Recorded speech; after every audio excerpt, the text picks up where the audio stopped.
যেদিন থেকে কোর্টে চার্জ ফ্রেম করছে এই দিন থেকে আজকে পর্যন্ত 6 মাস ফুটছে না। আর যেদিন মূল ঘটনাটা করছে সেদিন থেকে আজকে 1 বছর ফুটছে না।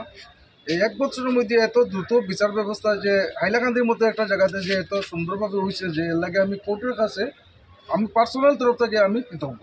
এরপরে আপনারা কিছু জিজ্ঞাই না আমাদের আইনজীবী তো দেখুন এরা হলো গিয়ে থ্রো ডিএলএসে তাকে তারা প্রোভাইড করা হয়েছে, কারণ আসামি যে তার কোনো পার্সোনাল উকিল দিবার তার আর্থিক কোনো সচ্ছলতা আসেন না, বা হয়তো কোনো কারণবশত আমার জানা মতে তার কোনো কারণবশত তার কোনো আত্মীয় স্বজনে আইয়া কোনো উকিলের সাথে যোগাযোগ করছে না, এর লাগে গভর্নমেন্ট থেকে তারা একজন উকিল দেওয়া হয়েছে, তারা এই কেসটা করছে।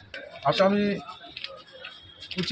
কুচিরায় ত্রিপুরারে যাবজ্জীবন সশ্রম কারাদণ্ড দিয়েছেন, তৎসঙ্গে 10,000 টাকা জরিমানা করছেন। জরিমানা ওনাদের 3 মাসের সাধারণ জেল যেটা দিচ্ছেন। আর থ্রো ডিএলএসে এই যে মানে বাদীর পরিবারে মানে আর্থিক অবস্থা বা তার সামাজিক অবস্থাটা বিবেচনা করে, যেহেতু তার 2টা ছেলে মারা গেছে, একটার বয়স 7 বছর, একটার বয়স 12 বছর, এই 2টা ছেলের তো ক্ষতিপূরণ দিয়ে তো মানুষ পাওয়া যায় না, তবুও তার পরিবারের আর্থিক সচ্ছলতা লাগিয়ে কোর্টে থ্রো ডিএলএসে সরকারের 5 লক্ষ টাকা প্রদান করার লাগে নির্দেশ দিয়েছিল।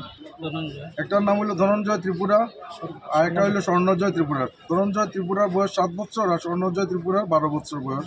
তারা মানে তারা নিকটবর্তী টিলাতে গেছিল বাসের করলের লাগিয়ে আনার কালেকশনের লেগে গেছিলো, তখন এই আসামি কুচিয়ারায় ত্রিপুরা তারা নিয়ে নির্মমভাবে হত্যা করছিল।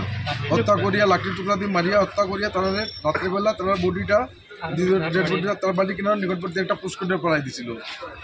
ছেলে হারছে বলিয়া একটা এফআইআর দিয়েছিল বাবাই, পরের দিন দেখা গেছে যে তার মৃত্যু হয়েছে। 2টা ছেলে তাকে ইয়ে করছে, পুলিশ এই ডেড বডি উদ্ধার করছে, তারপরে কেসটা শুরু হয়েছে। এবং এই কেসের সবচেয়ে বড় ব্যাপার হইল গিয়া যে আসামি বলুন যে কুচিয়ারায় ত্রিপুরার ছেলে, তার নামটা কি ছিল কুচিয়ারায় ছেলে সন্তোষ রায় ত্রিপুরা, যার বয়স 15 বছর, সেই গণমাধ্যমে কইছে বা তার প্রতিবেশীরা কইছে বা পুলিশও জানাইছে যে তার বাবাই এই 2টা ছেলেরা মারতে হে নিজের চোখকে দেখছে। এরপরে কি আসামিটারে ধরা হয়েছে, ধরিয়া তারা জেল হাজতে প্রেরণ করা হয়েছে। এরপরে আদালত কইছে যে তার বাবাই এই হত্যাকাণ্ডের লাগিয়ে দেয়।